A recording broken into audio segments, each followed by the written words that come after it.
Hello, good morning, and welcome to Unacademy, a one-stop destination for the English medium civil services aspirants.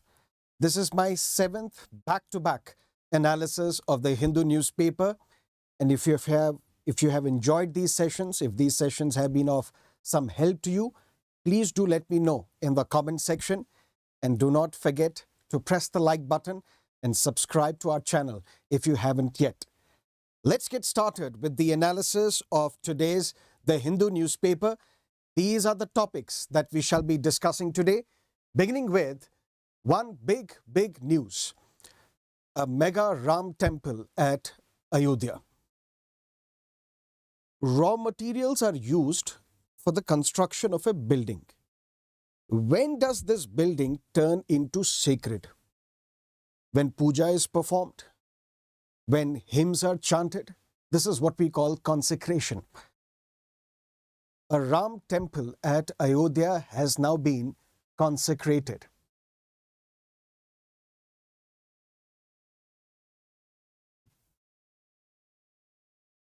But what are the details that you need to know regarding this topic? This temple is spread across 2.7 acres. When we look at the height of this temple, it is 161 feet, which is close to 70% of the height of the Qutub Minar.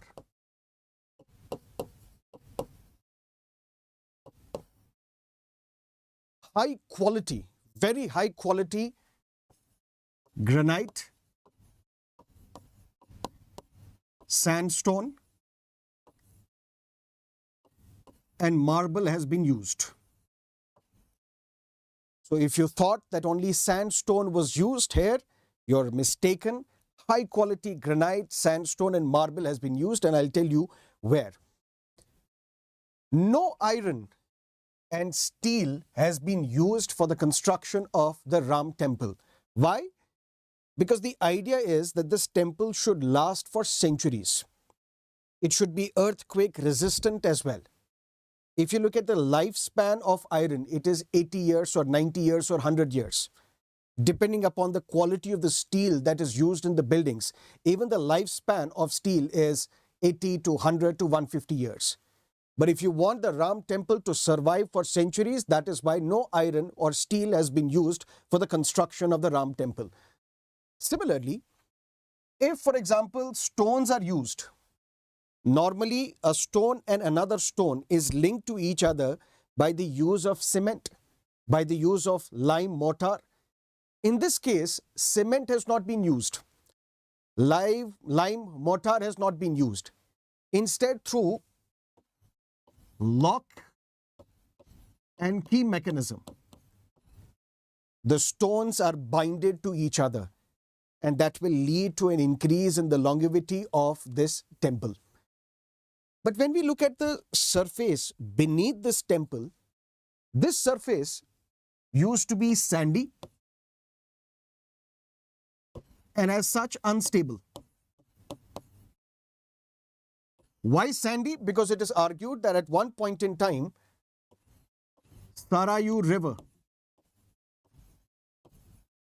used to flow beneath this temple at some point, which means the material beneath the surface of this temple was sandy and as such unstable, because then the structure would not have survived. What was done? This soil below this temple was excavated up to 15 meters. The sand, the soil beneath the temple structure was excavated because it was found unsuitable for survival. And then this re-engineered soil, it was used to fill this slump, and ultimately a solid rock was placed, and on that solid rock the temple was constructed. And that solid rock is that of granite, which is considered to be very solid. So long story short, a Ram temple at Ayodhya has now been consecrated. Mr. Modi was part of the ceremony, and we will discuss the implications of his presence as well. The structure is spread across 2.7 acres.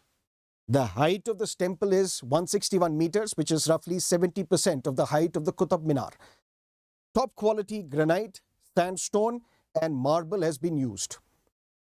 The surface beneath this temple was found to be unsuitable. As such, the sand, the soil was excavated up to the height of 15 meters. Re-engineered soil was deposited. On top, we place a rock of granite, making the structure, making the substructure very solid, very strong. And at the same time, we see that the sandstone, because the part of the temple which is visible to the outside world of pink sandstone, this sandstone has been taken from Bansi Paharpur area in Rajasthan. But when we look at the Ram Lalla, the deity, the idol of Lord Ram, which is placed inside the sacred sanctum sanctorum of the Ram temple at Ayodhya, this area, sanctum sanctorum, is lined by white marble. So granite is used at the surface, the plinth is set up, sandstone is used, which is visible to the outside world, sourced from the Bansi Paharpur area in Rajasthan. But inside the sacred sanctum sanctorum, it is lined with white marble. And this white marble has been sourced from Makrana mines of Rajasthan.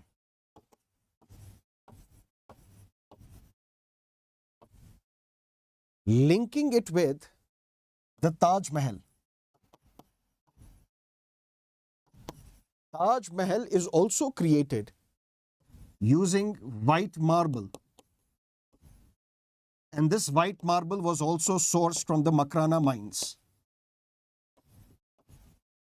Or should we say, the kind of white marble that we see at the Makrana sites, those are similar to what have been used for the construction of the Taj Mahal in Agra as well. But when we look at this temple, we say that this temple structure is in the Nagara style, something that is found in the northern India. If you read one book, The Temple Architecture of India, written by Adam Hardy, he says that don't call it a style. Don't say it is a Nagara style versus the Dravidian style that we see in southern India. Nagara and the Dravidian, call them two classical languages of India's temple architecture. So normally you would have heard of two broad categories of or styles of temple architecture. Nagara, found in the northern India, Dravidian, found in the southern India. But Mr. Adam Hardy says that don't call them styles. It's like demeaning. Call them two classical languages of India's temple architecture. But when we look at the Nagara style, as we call it, what is the differentiator between the Nagara style and the Dravidian style? For example, all the Nagara temples, they are constructed on a plinth. There is an elevated plinth on which the temple is constructed. This elevated plinth is absent in the southern India, in the Dravidian style architecture. That's number one. Number two, here is the deity, the presiding deity. For example, Lord Ram's, Ram Lalla, the young, childlike Lord Ram. The deity is present inside the temple, inside the sacred sanctum sanctorum. Normally, this deity in the Dravidian style is outside of the temple.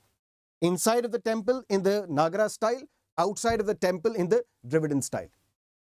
But then, if this is the Garbha Grih or sanctum sanctorum, on top you will see a shikhara. And this is like tower in an elevated structure, a tower. This is considered to be the striking feature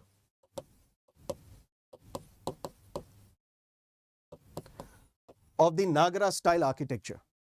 Can you tell me what is the striking feature of the Dravidian style architecture?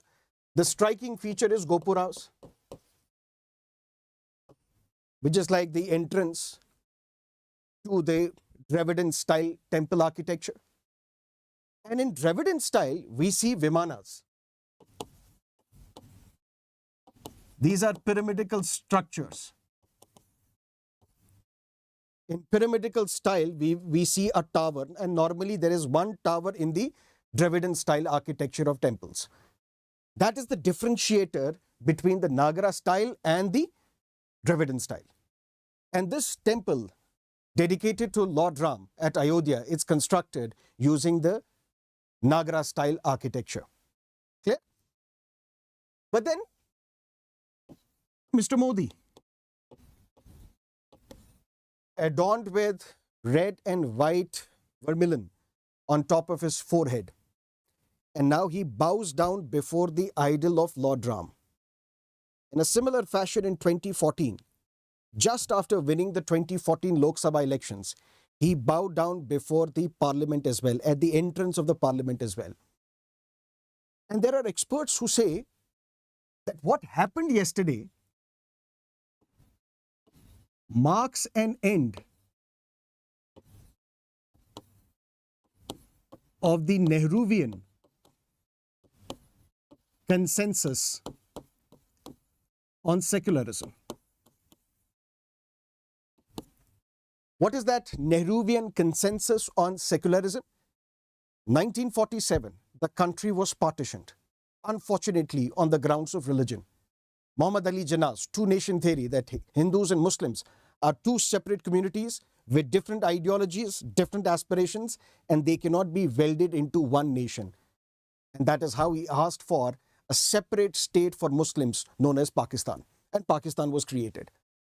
But the consensus on the Indian side was, even if Pakistan was created in the name of religion, India will remain secular. Secular in the sense, there are different definitions of secularism found in different countries of the world, different geographies of the world. One common consensus on secularism is that we say it is equal distance between the state and religion, or separation of church from state, separation of religion from state. State will not be influenced by the religion. Religion cannot influence the state. What are the economic policies? What are the social policies? What are the political policies? What are the educational policies of the state will not be dictated by the religion. So there should be equal distance between the state and the religion. Religion will not interfere in the affairs of the state. State will not interfere in the religious matters as well. Such form of secularism we see in United States, for example. If you would remember, when 9/11 attacks took place, launched by Al-Qaeda against United States of America, where two planes struck the World Trade Center. One plane struck one portion of the Pentagon. Another plane, which was supposed to hit the White House, it was shot down near Pennsylvania. After this ruckus, after this deadly, dastardly attack on United States, there was a war on terror launched by United States. George W. Bush was the president. But then there was also a demand by a section of Muslims in United States that when this World Trade Center tower was collapsed, at the basement there used to be a mosque. And we want to reconstruct that mosque. There were also protests saying we should not allow this mosque to be constructed again. But then the president said, if there was a mosque, they want to construct it, state will not interfere because the state is secular, we will not interfere in the religious matters. So non-interference in religious matters, that's secularism for United States. In France, we see a different form of secularism, where if the state is secular, you should not ideally portray religious symbols in public places. For example, wearing of turbans was once banned. Wearing of burqas, hijab, veil was once banned in France. Why? Because whatever you want to do in your religious affair, do that within the four walls of your home. You should not convert a public place, a secular public place, into a religious place. So even the display of religious symbols is something which is not acceptable in France. When we contrast this with communist countries, for example, China, Soviet Union, Russia, They believe in the ideology of Karl Marx, or they claim to be the believers of the ideology of Karl Marx. And Karl Marx said religion has to be destroyed.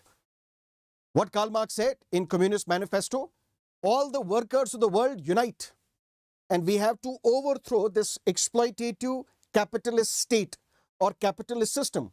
For that, the workers will have to unite and overthrow this capitalist system, overthrow the bourgeois. And for that, Karl Marx believed that religion has to be destroyed. Why? Because it is this religion which gives a sense of tolerance to these workers. For example, there is one hymn in Christianity which says, "It is easy for a camel to pass through the eye of the needle than for a rich man to enter the heaven." Can a camel pass through the eye of the needle which is used for stitching? There is a very small head. Can a camel pass through the eye of the needle? Not possible. So it is easy for a camel to pass through the eye of the needle than for a rich man to enter the heaven. So rich would never go to the heaven. Who would go to the heaven? Poor. So if there are these poor workers, they are in a state of poverty, they will not revolt against the rich. They will not unite to overthrow the capitalist system because they are finding solace in religion. We are here for 40 years, 50 years, 60 years. After that, we will die and we will enter the heaven. And the rich man will never enter the heaven. So where will the revolt take place? How will the revolution start if these people are comforted by their religion? So religion has to be destroyed. That is why communist states are religion-less states. But when it comes to India, we believed in a different model of secularism, which talks about equal respect as well as equal protection of all the religions. In a sense, that if you want to go on a Kailash Mansarovar Yatra, the state, which is supposed to be secular, will fund you. If you want to go to Jerusalem, that's what the Christians and Jews of Meghalaya were promised. If you vote for us, we will send you on an all expenses paid trip to Jerusalem. And till recently, till few years ago, if you wanted to go on a Hajj pilgrimage, Muslims were provided subsidy by the central government. We see that in India, political parties are named on religious figures as well. So Indian secularism was equal respect, equal protection of all religion, where the state will not claim any religion as the state religion, but will equally protect and promote all religions. And there are some experts who now say that over the past few years, that separation of religion from state, this distance has slowly been bridged. And now we are seeing one religion has now eclipsed and it is now becoming part of a state religion. According to them, Hinduism, with the emergence of Mr. Modi as the Prime Minister. And now what we have seen is somebody like Pratap Banu Mehta. He says January 22 is a very important date because on this date we can now say that Hinduism has ceased to exist as a religion and has taken a political turn. Whether that is correct or not, we don't have to get into that. I'm just giving you the statement given by Pratap Banu Mehta in the Indian Express yesterday. And this is in contrast to the position taken by the then Prime Minister in 1951 when Somnath Temple in Gujarat was to be inaugurated. Pandit Nehru, as the Prime Minister, he tried to persuade Dr. Rajendra Prasad, who was the President of India at that point in time, not to visit Somnath Temple and inaugurate it as the head of the state, as the President of India.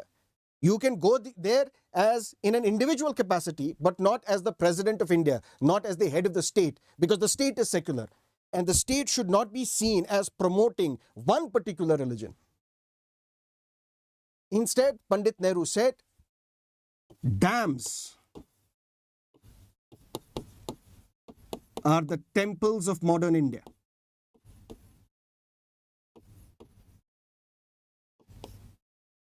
So the Nehruvian consensus on secularism after independence was that state will equally promote all religions, protect all religions, non-discrimination on the grounds of religion.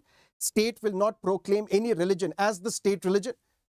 But slowly and steadily, what we have seen now, according to constitutional experts, scholars, they are saying now India is emerging into one form of a theocratic state where one religion is now occupying a preeminent space in the public's affair. Whether that is good or bad, that's not the discussion that we will have. That is what you need to understand from this article. And the Hindu editorial also says that Ram temple must help in healing wounds and creating harmony so that the gulf between various communities is bridged and this gulf is not widened by the setting up of a Ram temple. That is what you need to understand from this editorial and the article.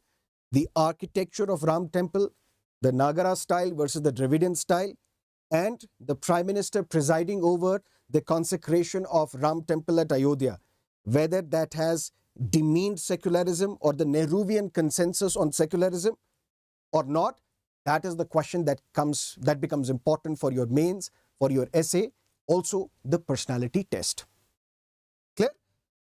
Let's look at another column. The idea of one nation, one election is against federalism. 2 days ago, we discussed one nation, one election. I gave you the arguments in favor of one nation, one election, argument against one nation, one election as well. And we will build on that. There are a couple of points that we will cover here. Link it with the discussion we had on one nation, one election a couple of days ago, and then this column is over. What the writer is saying that look at the timing of the setting up of this panel, which is headed by former President Mr. Ramnath Kovind. This panel is now tasked with conducting discussions, carrying out research to see the feasibility of holding simultaneous elections in India. And the writer says that the timing is such that it is just before 2024 Lok Sabha elections. So we might see it, one nation, one election or simultaneous elections as an idea being implemented at the time of 2024 elections. After that, what should we do? That's what the writer is asking. The writer says that the first argument given in favor of simultaneous election is that we will end up saving a lot of money. If 3,870 crore was spent in 2014 elections, if simultaneous elections are conducted, we will end up saving a lot of money. But the question number one is, who is funding political parties? Corporates, organizations, wealthy individuals in India? Have you ever heard that a corporate entity, a company or a wealthy individual is asking for one nation, one election or simultaneous elections? It is their money which is being funded to political parties, and political parties run election campaigns on the money given by the corporates. If corporates are not complaining about cost, why are you? That's number one. Number two, when it comes to simultaneous elections or one nation, one election, where the argument is that we will end up saving time, no price is so high a price if the objective is to organize free and fair elections, if the objective is that the people should be able to choose the government of their choice. Whatever the price is, you should not be worrying about the price, because what is the final objective? What is the ultimate objective? That people should be given free and fair elections and they should be given the right to choose the government of their choice. For that, no price is high. Even if it leads to massive expenditure on holding periodic elections, we should do that. Why? Because the ultimate agenda should be to organize free and fair elections. Not just this. Model code of conduct, which leads to what is known as governance downtime. And I told you, as soon as the election dates are announced, model code of conduct comes into the picture. No new schemes can be launched, no policy decisions can be taken.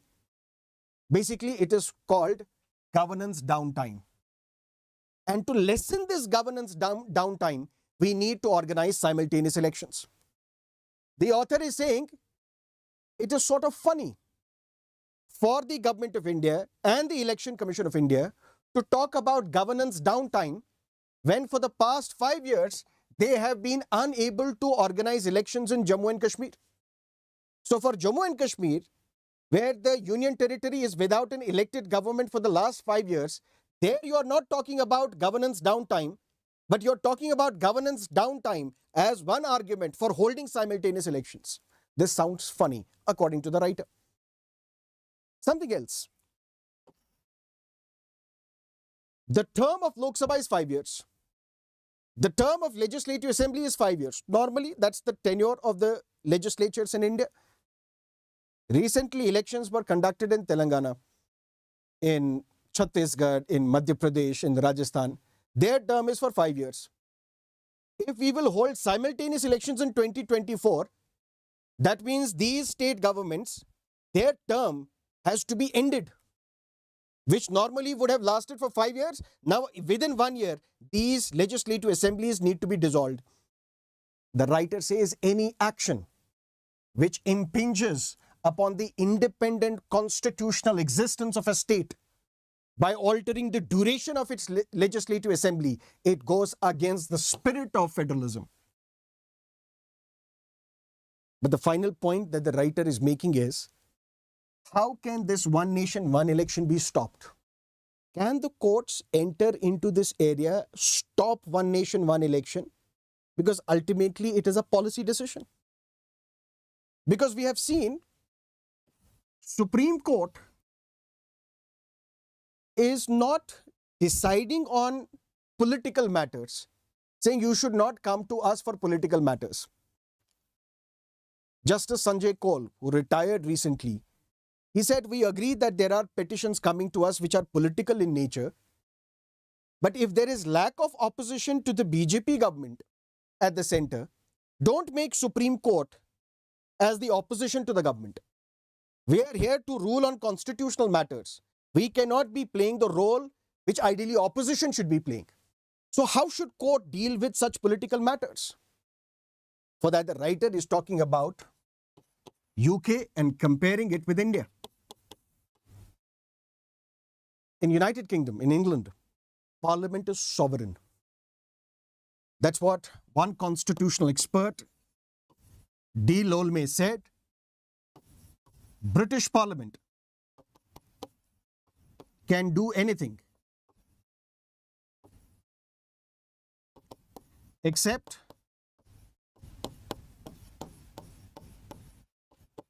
convert a man into a woman and woman into a man. In Britain, if executive has violated your rights, the courts can grant you protection, can uphold your rights because of the arbitrary actions of the executive. But the courts in Britain are helpless when it comes to the decisions of the parliament, because the parliament is sovereign. Parliament can do anything, make any law, unmake any law, do anything, because the British Parliament is sovereign. In India, Parliament is not sovereign. There is a limitation on the Parliament. It is the Constitution which is supreme. And if the constitutional objective, federalism, is part of the basic structure, then in that case, free and fair election is also part of the basic structure. Rule of law is also part of the basic structure. And the courts will have to enter into this domain and stop the idea of one nation, one election, because after all, it goes against the principle of federalism, which is the basic structure of the Constitution. So the courts in India, they're not helpless. They have the power to stop an idea such as this, because the courts are there to uphold, protect, and defend the Constitution. That's the difference between India and Britain. And that is what you need to understand from this column. The idea of one nation, one election is against federalism. Clear? Let's look at another important column on equal access to benefits for all the scheduled castes. Listen to me carefully. There is reservation provided in government jobs, in educational institutions,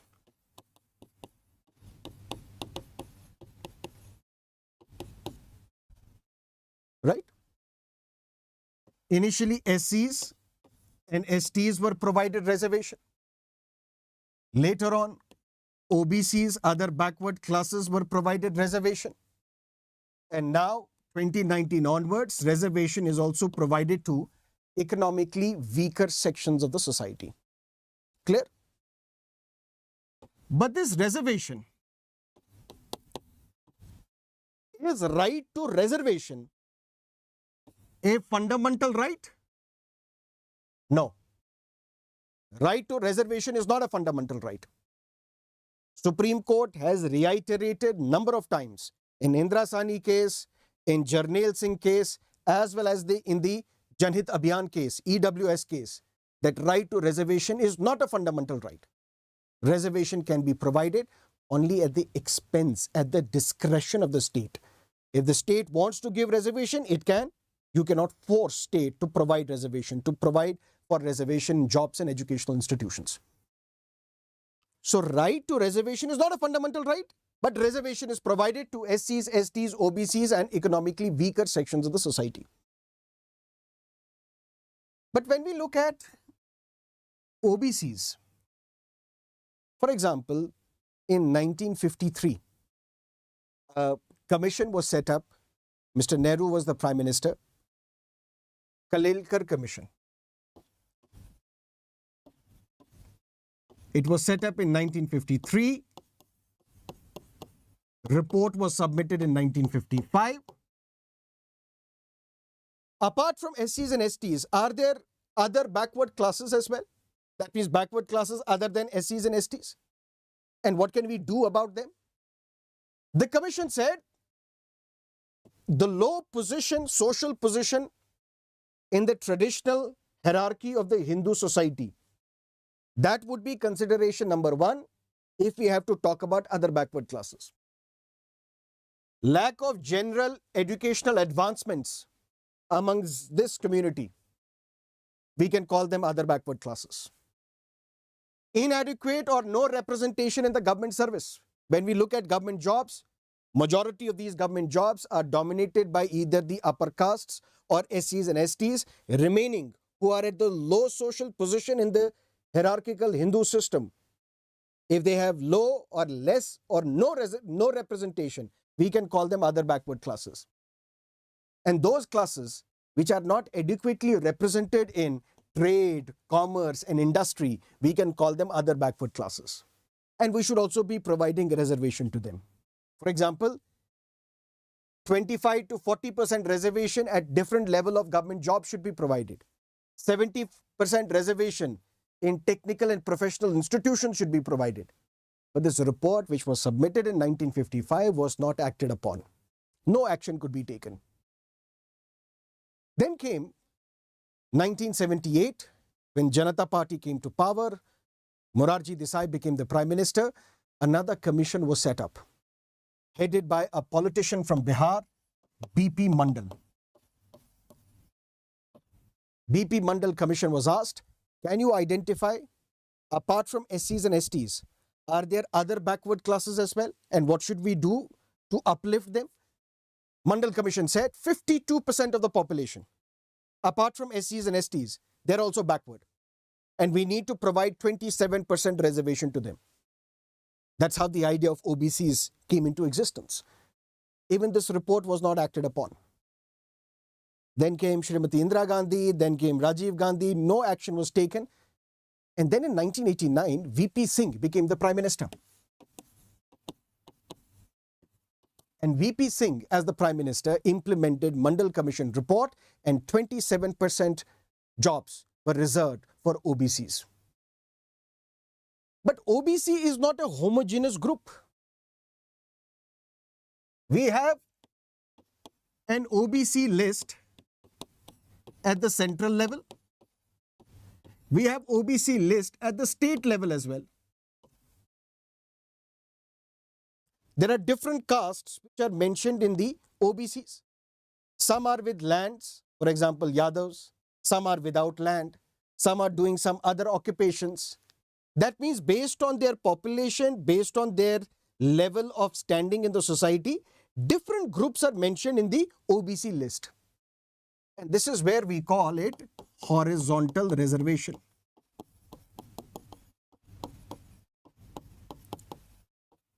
What is this horizontal reservation? If 27% seats are reserved for OBCs, and let's say there are 100 names mentioned in the OBC, that does not mean that this 27% should be equally and evenly distributed amongst these 100 groups. Amongst these 100, we may see 10 who are more backward as against others. And for such, we will provide more percentage of reservation as against to others. That is what we call horizontal reservation. And this is what we call sub-categorization of OBCs. And this has happened in various states. For example, in Karnataka, there are 207 OBCs which are divided into 5 subgroups. And different groups have different proportion of reservation. In Jharkhand, there are 2 groups. In West Bengal, there are more backwards and backwards within the OBCs. This is what we call sub-categorization at the state level. But at the central level, now we have a Rohini Commission. 2017, Rohini Commission was set up. Miss Rohini was the Chief Justice of Delhi High Court. She was tasked to look at sub-categorization in the central OBC list. Finally, she submitted report in 2023. The details of this report, the contents of this report are not public yet. But what she did find, she said, 95% of the seats which are reserved for OBC, the benefit is taken by only 25% of OBCs. She said sometimes this number goes up to 97. Of all the seats, 90, if there are 100 seats reserved, 97 are benefited by these 25% OBCs. That means even if there is an OBC group, but there are various subcastes mentioned under OBCs, the benefit is taken by some dominant groups and not others. How should we subcategorize these OBCs at the central level? For that, we have the Rohini Commission. But shouldn't there be a similar subcategorization for SCs and STs? Maybe within the SC group, there are various castes who do not get the benefit, and the real benefit is taken by some dominant castes or relatively forward dominant castes. For example, in case of Telangana, we have Madiga community, which is part of the SCs. Similarly, we have Mala community, which is also part of the SC group. This Madiga community is basically 50% of all the SC population in Telangana. But who gets the real benefit from reservation? The Mala community, according to Madiga community. And they have been demanding that there should be sub-categorization. That means sub-categorize within the scheduled caste so that some groups are given more percentage of reservation as against others. Is this sub-categorization constitutional or not? For that, there is a 7-judge bench of the Supreme Court which is hearing this matter. Sub-categorization of OBCs is constitutional. In T. Muralidhar Rao versus State of Andhra, the Supreme Court has said, the Andhra Pradesh High Court has also said, sub-categorization of OBCs is constitutional. But whether sub-categorization within SCs or STs is constitutional or not, that is for this 7-judge bench of the Supreme Court to decide, which will soon hear this matter. But what the central government has now done, it has set up a committee headed by the Cabinet Secretary. Who are the other members of this committee? Other members of this committee are the Secretary of Home Ministry, Secretary of the Law Ministry, Secretary of the Tribal Affairs Ministry, Secretary of the Social Justice Ministry, Secretary of the Department of Personnel and Training, DOPT. What is their agenda? They have to come together advise the government that apart from reservation, because whether reservation and the benefit of reservation can be given to subcategories, that is for the Supreme Court to decide. But apart from benefits, apart from reservation, there are other benefits that are provided to SCs and STs. For example, scholarship, for example, loans, for example, credit. Can these benefits be mostly given to less dominant castes within the SC group or not? That is for this committee to advise. Because whether reservation in jobs and educational institutions can be split into category-wise, subcategorized for SCs and STs, that is for the Supreme Court to decide. But apart from reservation, the other benefits that are provided to SCs and STs, can these benefits be subcategorized? That is for this committee to advise the government. Let's wait and watch what happens when this 7-judge bench of the Supreme Court will hear this matter, and what happens when this report is given by the government, and what happens to the report given by the Rohini Commission. All this will have important political ramifications for India's polity. That's a very important topic you should keep a track of. Done? Let's look at poachers kill female rhino in Kaziranga and steal its horn. We have Kaziranga National Park. Where is it? It is in Assam. And it is also a home to 2,200 one-horned rhinos. And if Kaziranga National Park is home to 2,200 one-horned rhinos, which makes it that 2/3 of world population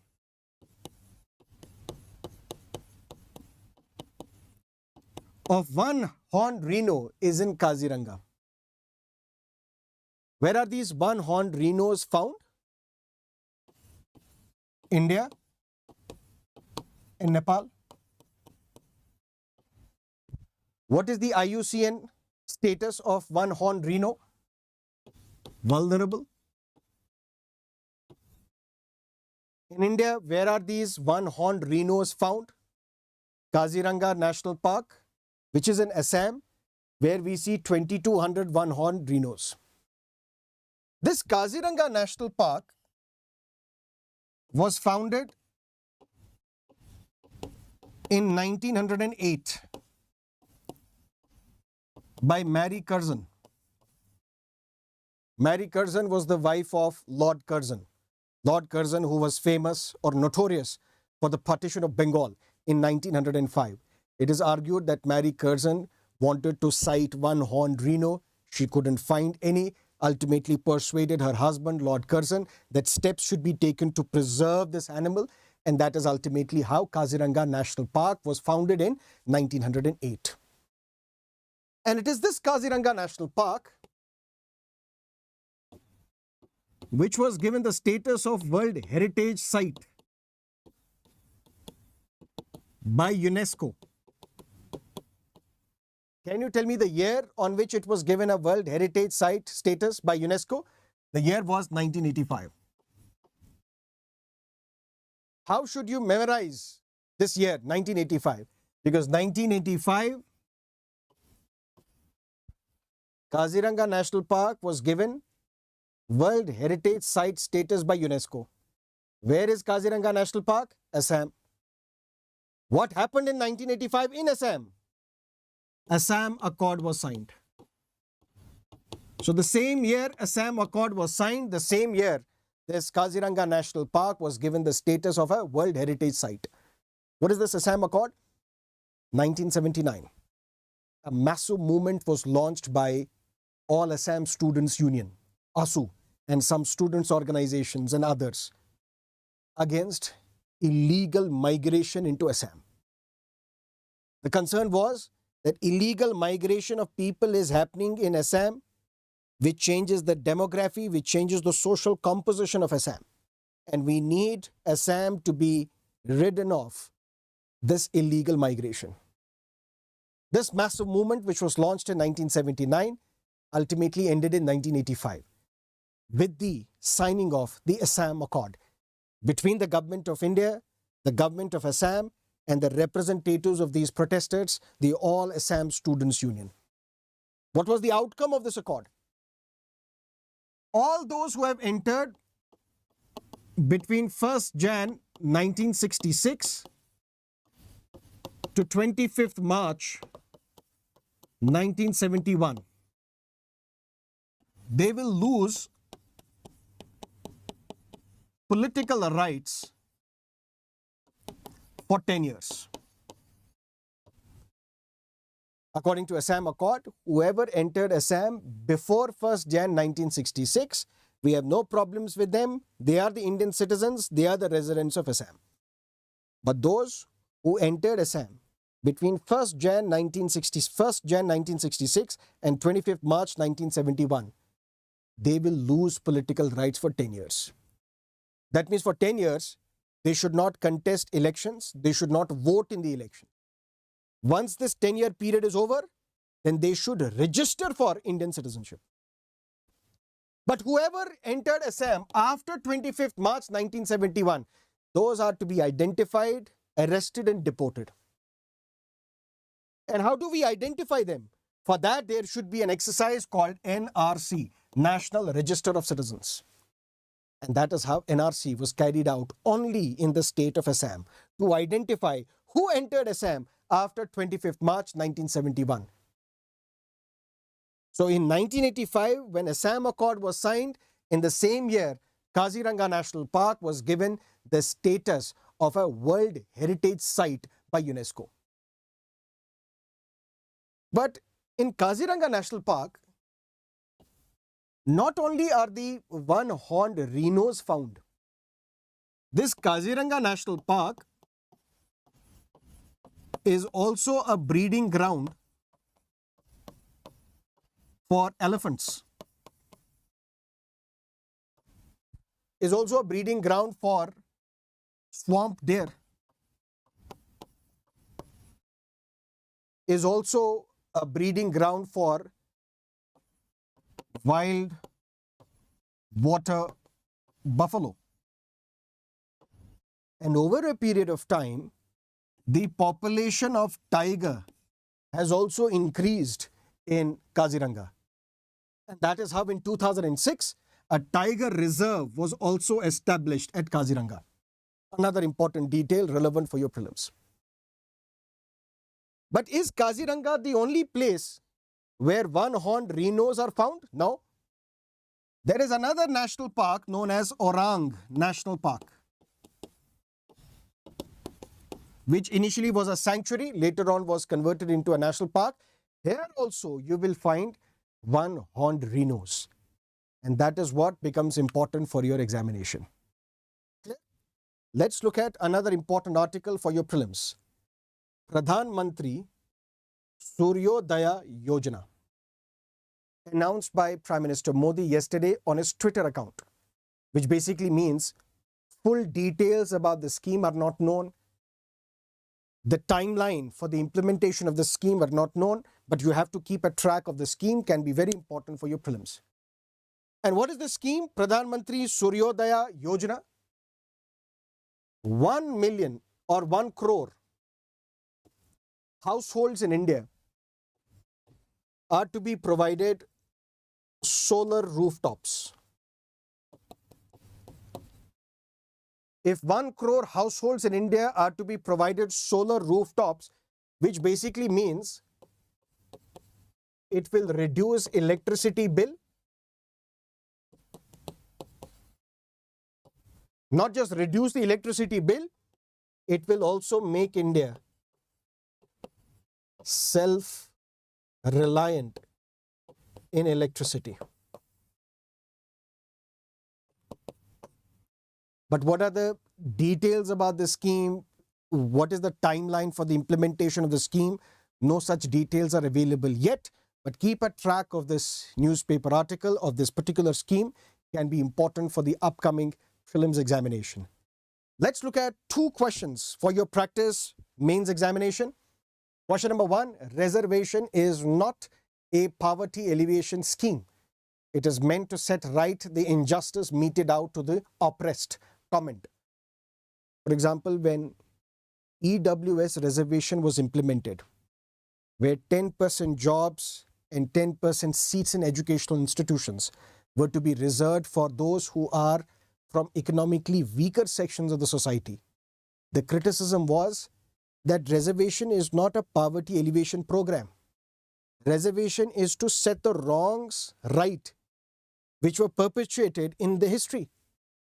For example, the social injustice which was perpetuated against the members of the scheduled castes, scheduled tribes, against the Dalit community. To set those wrongs right, reservation was provided. If you want to tackle poverty, you may provide scholarships. You may provide free coaching.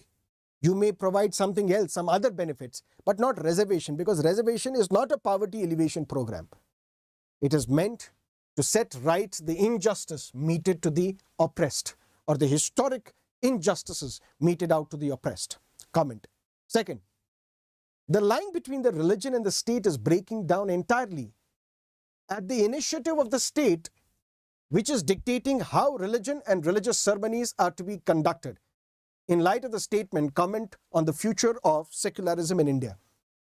For example, the 4 Shankaracharyas from north, south, east and west, 2 of them refused to participate in the consecration of the Ram temple at Ayodhya. 2 others remained silent, tight-lipped. They did not say anything but did not attend.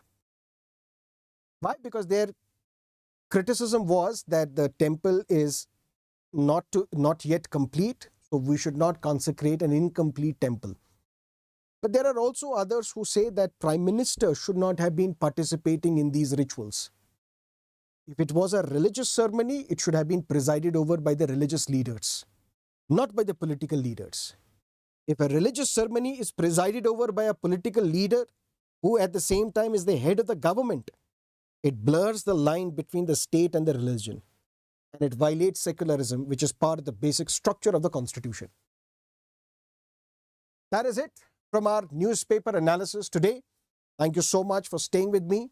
See you again tomorrow at 10 a.m. with another edition of the Hindu newspaper.